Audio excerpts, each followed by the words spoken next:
Hola, te doy la bienvenida a la review y análisis de los capítulos 31 y 32 de Saba Alicization War of Underworld. Si eres nuevo por aquí y no sabes de qué va esto, pues en este video comparo lo visto en los capítulos de Sao con la novela ligera. Y te aseguro que en estos capítulos hay datos muy interesantes. No quiero alargar la intro, así que ponte cómodo y sigue disfrutando de este video.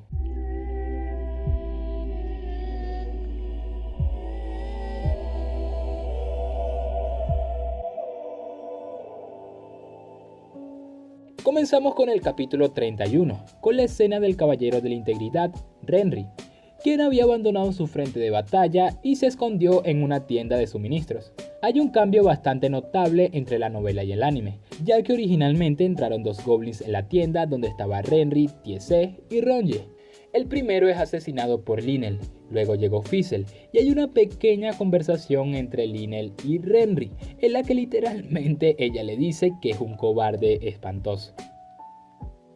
Luego el segundo llega, luego que las pequeñas caballeras salieran a combatir a los goblins que se acercaban.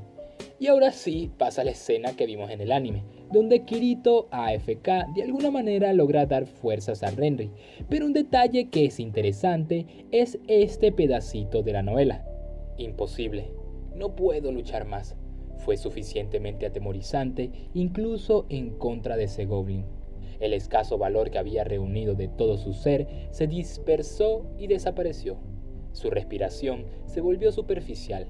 La fuerza dejó sus piernas. Sus ojos andaban buscando una vía de escape y se sintieron atraídos por las dos espadas largas, sostenidas en el brazo del joven de pelo negro.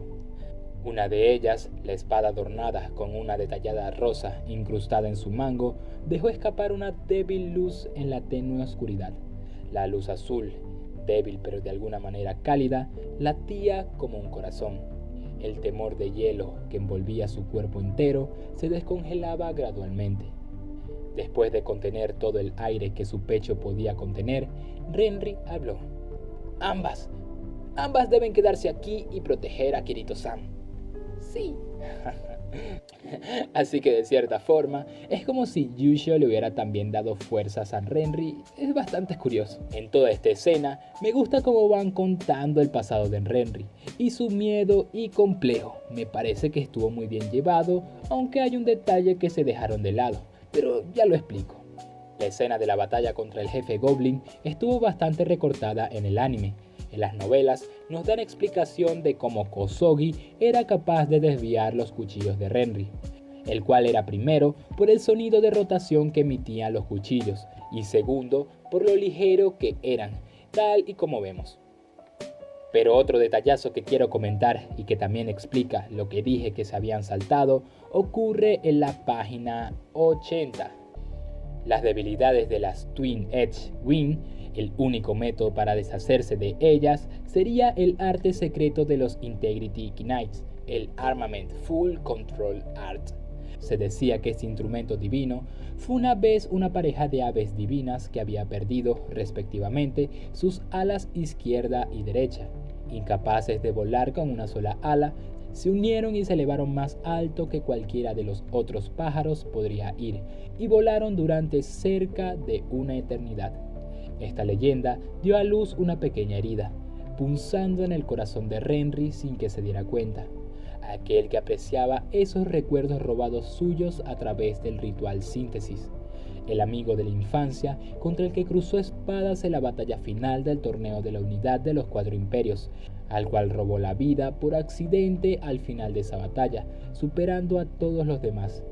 Él y Renry eran verdaderamente una pareja de aves. Habían competido entre sí por tanto tiempo como podían recordar, e incluso después de mudarse desde su pueblo hasta la capital central. Ellos interrumpían todos sus ensayos, mientras dependían del apoyo del otro para llegar a esa etapa final. Pero sus alas se rompieron allí, y aquí es donde vamos. Incluso con sus recuerdos sellados y convertido en un Integrity Knight, el sentido gigantesco de pérdida en el corazón de Renry permaneció sin cubrir, después de haber perdido el valor para tomar la espada para luchar y la alegría de conectar su corazón al corazón de otro. Renry no podía llamar a despertar a esos dos pájaros divinos elevándose con sus alas unidas. Pero ese joven de pelo negro que conoció en este campo de batalla, que había sufrido más que nadie, y las dos espadas que tenía en el brazo, la cálida luz que emanaba una de ellas, le habló a Renry sin palabras. Habían cosas existentes en este mundo que permanecían incluso cuando la vida terminaba. Esos eran recuerdos, memorias. Las conexiones entre los corazones permitían que la vida de uno fuese sucedida por otro y otro más, sin fin, siempre que el mundo siguiese adelante. Para dejar claro esto, nos dan dos datos. El primero es que nos confirman que Yusho o la Blue Rose se comunicó con Renry, y la segunda es que en realidad él no tiene recuerdos de su pasado, ya que como a todos los caballeros, le borraron los recuerdos. Renry miró en silencio los dos cuchillos que no tenían ni una sola gota de sangre. No era como si sus recuerdos sellados volvieron a él. En primer lugar, Renry no tenía idea que sus memorias fueron selladas. Sin embargo, aún así, Renry afirmó los remanentes de los recuerdos, escasos como estaban, de otra persona a quien su corazón se había unido alguna vez. Pensó que era suficiente por ahora. Luego pasamos a la escena del ataque de los golems, donde el comandante de los Caballeros de la Integridad actúa por fin, realmente mostrando un poder sorprendente, y se da explicación a por qué se mantuvo tan calmado y sin prácticamente moverse desde que comenzó la guerra. Y era que debía mantener una concentración extraordinaria para que su habilidad no perdiera efecto. Algo que no colocan en el anime es esta escena donde Bercowli recuerda a Shasta, o como normalmente yo lo llamo, el comandante de los Caballeros Oscuros, Bixul. Bercowli había predicho su verdadero papel a llegar después de eso. No era luchar uno a uno contra su archirrival de muchos años, el general oscuro Shasta. Bercowli ya había sentido la ausencia de Shasta de la fuerza principal del enemigo. Sintió que su inmenso espíritu desaparecía lejos hacia el este hace días. Ese debe haber sido el último momento del caballero espadachín. Como Integrity Knight de mayor antigüedad, habiendo vivido prácticamente incontables años y meses, Bercowli ya no lamentaba y lloraba por aquellos que la vida les dio su destino. Sin embargo, la muerte de Shasta, aquel que él esperaba capaz de reconciliar la tierra de las tinieblas y el imperio humano sin derramamiento de sangre, únicamente lo llenó de disgusto. Con las cosas como estaban, simplemente tendría que cortar el que terminó la vida de Shasta, el propietario de esa presencia que se sentía como un gélido vacío, ese desconocido comandante supremo enemigo, probablemente liderando el ejército del Imperio Oscuro con sus propias manos, para vengar su muerte. O quizás su propia vida terminaría allí, pensó Bercowli. Sin embargo, ya no sentía siquiera un fragmento de unión hacia la vida. Él simplemente morirá cuando llegara el momento. Es una buena reflexión por parte de Bercowli. Luego pasamos a la escena del ataque masivo, o más bien el intento de ataque masivo por parte de Dil. En las novelas describe muy bien el efecto de este ataque. Este ataque se refería a un arte de aniquilación a gran escala diseñada por Dil, por amor a este plan, convirtiendo toda la energía oscura del espacio, llenando el campo de batalla en elementos térmicos. Ellos podrían entonces lograr disparar a largas distancias mediante su colocación en las flechas de los ogros. Como no se consume ninguna energía oscura a través de frases de transformación, como la forma del pájaro o forma de flecha, el rendimiento debe ser superior por mucho a sus expectativas. Era el arte ofensivo más poderoso en la historia, ausente en la edad de sangre y hierro, y posible ahora solo por las razas que luchaban juntos bajo el emperador Vector. Bueno, luego pasamos a la escena de Alice. Respecto a su técnica, solo se nos explica que ella la pensó luego que le dijeran el cómo Kirito evitó el rayo de luz de Fanatio en su duelo. Tengo que decir que es una escena bastante impactante, ya que vemos a Alice básicamente asesinar a sangre fría a una enorme cantidad de personas. Respecto a la animación, me gustó bastante, hicieron todo este momento bastante épico. Y así termina el capítulo 31. La primera escena que quiero comentar es el encuentro entre Alice y el Eldraite. Es bastante triste ver y saber los sentimientos del Eldraite, su amor no correspondido y su frustración. Básicamente esta escena la adaptaron muy bien. Luego pasamos a la escena del encuentro de Alice y el Eldraite con el jefe ogro, y sinceramente me llevé un sabor bastante amargo de esta escena en el anime. En serio, no sé si es la banda sonora que eligieron para este momento, que estuvo fuera de lugar o qué. Lo cierto es que este fue un momento para mí bastante sentimental, donde vemos que el jefe ogro básicamente, no sé cómo explicarlo, no le impulsaba odio o rencor hacia los humanos, solo deseaba cumplir su sueño, que los ogros tuvieran un lugar digno donde vivir, donde pudieran ser felices. Es bastante impactante el cómo Alice le pregunta si siente odio hacia ella, luego que masacró a su gente, y él responde de forma sencilla y maravillosa. 私を恨まないのにそなたの民を皆殺しにしたのはこの私です。強い者、強さと同じだけ背負う。俺も長の役目背負っている。だからお前捕まえて連れて。Incluso este momento en las novelas me hizo reflexionar. Ellos simplemente están allí obligados por la ley, una ley a la que no pueden ir en contra, al igual que el tabú index para los humanos. Bueno, en fin, en el anime llegan a poner un poco de música sentimental cuando muere, pero igual siento que estuvo como mal puesta. ¿Cómo te pareció a ti? Luego pasamos al momento que vaya, a mi parecer es el más sangriento, frustrante, impotente e impactante hasta ahora en el anime. Y bueno, ni se diga las novelas. La escena del sacrificio, bueno, no fue un sacrificio, esto fue un asesinato a sangre fría de 3000 orcos. Luego de la orden repulsivamente cruel de Vector, en las novelas nos dan una explicación bastante interesante sobre el mundo de Underworld. Ya sea en el Imperio Humano o en el Imperio Oscuro, los nombres de sus habitantes no tienen ningún significado literal de sus propios lenguajes. Esto se originó a partir de cómo es que los 4 investigadores de Rat, al crear las primeras Fluglight artificiales y sin pensarlo mucho, decidieron dar a sus hijos y nietos nombres en katakana típico con algunos ajustes de fantasía. Con los 4 ya muertos, o sea desconectados, las Fluglights pudieron dar luz a sus hijos y criarlos bajo su propia voluntad. Lo que dejó perplejos a los primeros habitantes en ese entonces fue su sistema inconsciente de nomenclatura. De mala gana, los primeros padres dieron a sus hijos nombres similares a los suyos, formados a partir de combinaciones de sonido. Sin embargo, con el tiempo o el pasar de las generaciones, reglas surgieron para nombrar y se convirtieron en una especie de convención de nombres, única para el mundo terrenal. En poco tiempo, colocaron deseos para el futuro de sus hijos en las combinaciones de sus nombres, desde un este kanji para un este kanji y sus variaciones, que se les dio sentido. Un ejemplo es que las vocales representan sinceridad, los celos son la K, el ingenio la S, la vitalidad para la T, la benevolencia para la N, belleza para la R, y así sucesivamente. Por ejemplo, Yusho contiene los rasgos de ser suave, trabajar rápido y ser honesto. Tiese fue nombrada como un deseo para que ella fuera enérgica, útil y con talento en las artes militares.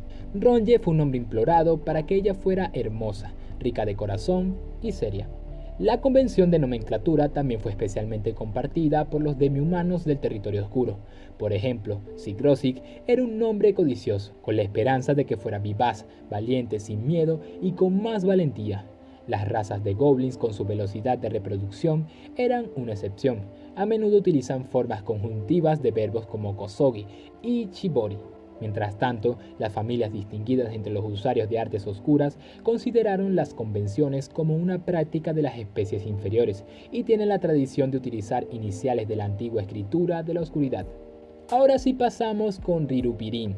La verdad es que se dejaron toda su historia de lado, así que se las contaré tal y como están en las novelas. Rirupirin era, según el general Oscuro Shasta, muy conocido por tener un intenso rencor contra los humanos, y esto lo volvió un obstáculo para firmar la paz con el Imperio Humano, al igual que con los jefes de los goblins y de los usuarios de las artes oscuras. Sin embargo, esta naturaleza sin duda alguna no la obtuvo desde su nacimiento. Él entró al mundo como el hijo de una familia orco muy influyente y poderosa.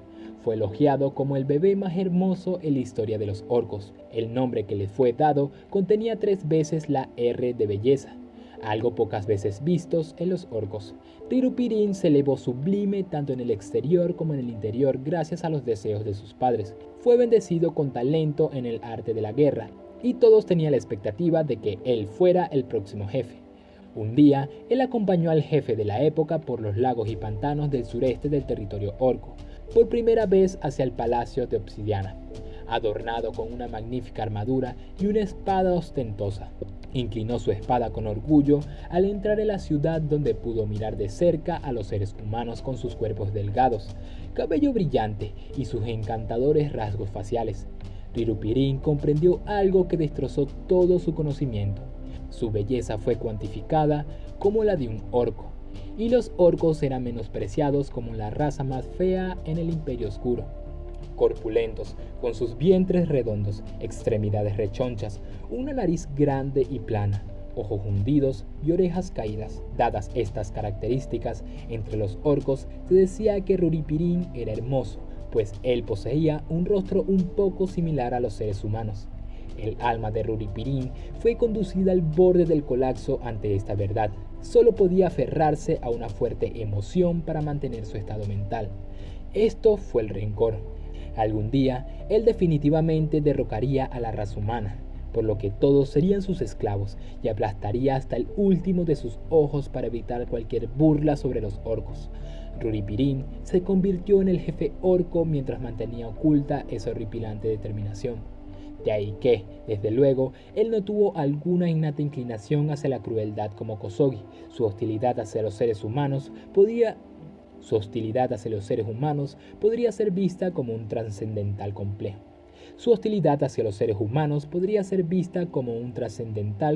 De inferioridad, y él gobernaba a su pueblo con una benevolencia que nunca cambiaría. Luego pasamos a la escena del asesinato. La verdad estuvo bien adaptada, y no hay especiales cosas que comentar, además de lo triste que es esta escena.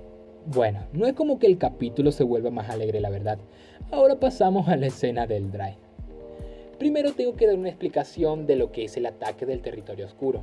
Estos eran organismos artificiales, Life Eaters, creados a partir de elementos Umbra. Ningún objeto corporal podría servir como protección contra ellos, ni siquiera las espadas o armas de la más alta prioridad. La eficacia de la conversión de la energía a oscuridad era inferior a la de las llamas ofensivas, pero todo esto cambia con una fuente tan abundante.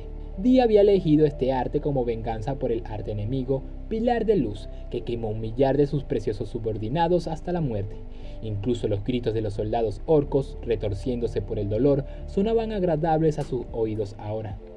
Luego el Dry toma acción, y en las novelas ocurre una escena bastante buena. El Dry repitió una sola palabra una y otra vez en su mente mientras agarraba las riendas de su dragón. Proteger. Su maestra, Alice, tenía que proteger a la persona a la que se comprometió con su espada y le juró su devoción, sin importar el costo. Sin embargo, al mismo tiempo, podía escuchar la voz que se burló de su determinación. ¿Cómo la protegerás? ¿Cuándo eres tan impotente? ¿Cuándo no eres más que un tonto? Todavía quieres la atención y los sentimientos de tu maestro, a pesar de que tus habilidades están muy por detrás de ella. El Dry era todavía un novato cuando se convirtió en un Integrity Knight, y lo que apoyaba a su espada era su feroz voluntad, un solo sentimiento, el de servir a Alice.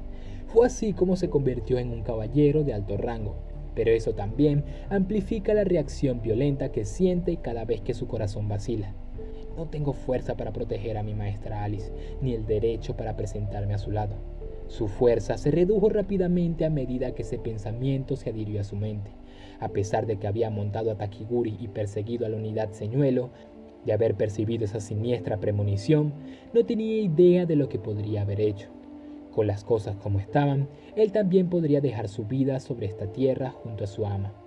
Volando y resignado a la muerte, el Dry pareció oír algo, y bajó su mirada hacia el suelo. La compañía de guardias estaba allí en desorden después de notar la materia oscura que se avecinaba. Detrás de ellos estaba el grupo de suministros con sus filas desalineadas. Una luz clara parpadeaba a través de la capota de uno de ellos. Una voz misteriosa apareció en su mente. Por tu determinación, por tu deseo de proteger, usted realmente no quiere nada a cambio, ¿no? El amor no tienes que exigirlo, solo tienes que darlo. Amor, con todo lo que tienes sin fin, ¿no? ¿Dónde estaba buscando? Me faltaba fuerza, No pude tener su corazón para mí mismo, así que no podía protegerla. ¡Qué hombre tan mezquino soy! A pesar de que Alice-sama estaba ahí, tratando de salvar a todo el imperio humano. El Drai movió las riendas de Takiguri con su mano derecha y gritó: ¡Vamos! Pues sí, la voz que el Drai escuchó no fue más ni menos que la de Yusho, repitiendo aquella frase que le dijo a Quinella. En el anime vemos que este hace aparición dándole un toque en la espalda a el Drai para que no se rindiera. Realmente maravilloso. Algo que se saltaron un poco es la historia del látigo, la cual nos dan en este momento en las novelas. Su mano izquierda sujetó el látigo de plata blanca en su cintura. El origen del instrumento divino era una serpiente gigantesca que se dice que fue una divinidad en la zona montañosa del Imperio Oriental. Liberando sus recuerdos aumenta varias veces su área de distribución y su trayectoria puede ser libremente modificada. Dicho esto, este poder fue clasificado como un arte de tipo área. Aún así, el Drai oró con fuerza y una convicción inquebrantable. ¡Oh serpiente! ¡Oh antigua serpiente! Sí, señora de las serpientes, entonces, ¿qué hay con devorar un enjambre de meros gusanos? ¡Release Recollection! El látigo dejó escapar una luz de plata deslumbrante como si fuera percibido por su voz de trueno. El látigo se dividió infinitamente rodeado de luz, convirtiéndose en cientos de rayos de luz que atacaron a los gusanos teñidos con la oscuridad. Luego tenemos el desenlace bastante triste y épico de este personaje, el cual estuvo muy bien adaptado. Sinceramente, al leer esta escena en las novelas, se me hizo un nudo en la garganta, y con el anime no fue la excepción. Alice sintió como el peso insustancial en sus brazos se desvanecía rápidamente, dejando solamente ese susurro satisfecho. Un último murmullo se superpuso suavemente sobre los gritos sollozos.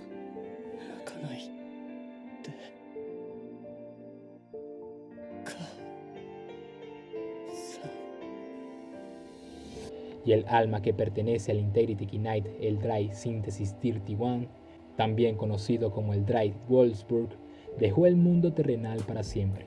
Algo que es curioso y hace más épico el sacrificio del Drai es esta reflexión que tiene Dill en las novelas. Bueno, aquí este párrafo en las novelas está un poco muy mal traducido, pero básicamente dice que los gusanos solo son atraídos por una persona o bestia con una cantidad de vida extraordinaria y que básicamente es imposible que siguieran al Drai. Pero claro, la explicación a esto es que al momento que el Drai libera los recuerdos del arma, la encarnación de esa enorme serpiente que vivía en las montañas tenía una vida increíblemente alta, superando a los dragones y a los caballeros de la integridad que estaban en ese momento. Así que visto así es realmente impresionante lo que hizo el Drai. Bueno, el capítulo termina con Alice molesta, asesinando básicamente todo lo que quedaba de los usuarios de artes oscuras y anunciando que ella era ese ser de luz que el dios Vector busca. La verdad que de esta escena no hay nada que valga la pena destacar en las novelas. Sí hay algunos cambios, pero nada relevante. Tengo que aceptar que han sido unos capítulos. Si hubieron algunas escenas que le faltó gore y esa escena del jefe ogro que no me convenció para nada. Pero la verdad no es algo crítico. Veo que te está gustando bastante este video, así que no te olvides de dejar tu like. En resumen, SAO se está poniendo cada vez más épico. Estos capítulos estuvieron bastante tristes y sentimentales, sobre todo el 32. Yusho anda por ahí haciendo de las suyas mientras Kirito sigue AFK. Pero la verdad es que tampoco estamos echando de menos al cabrito, por lo menos por ahora. También seguimos a la espera de que Asuna termine de entrar a Underworld, que calculo yo que será como en 1 o 2 capítulos, o bueno, dependiendo de cómo lleven las historias, quizás 3 o 4. Solo les recomiendo que activen la campanita, porque se vienen unos videos bastante buenos. De hecho, ya me dio curiosidad. Si tienes la campana activa, deja un comentario, y a todos los que digan que la tienen activa les daré corazón. Espero de corazón que te haya gustado este video. Por favor, te recuerdo seguirme en Twitter para que te enteres de primera mano de lo que estoy haciendo, y dale like a nuestra página en Facebook Zona Aincrad. Junto a este canal es donde encontrarás el mejor contenido de SAO. Ahora sí, sin más, stay cool, mantente fresco y nos vemos en el próximo video.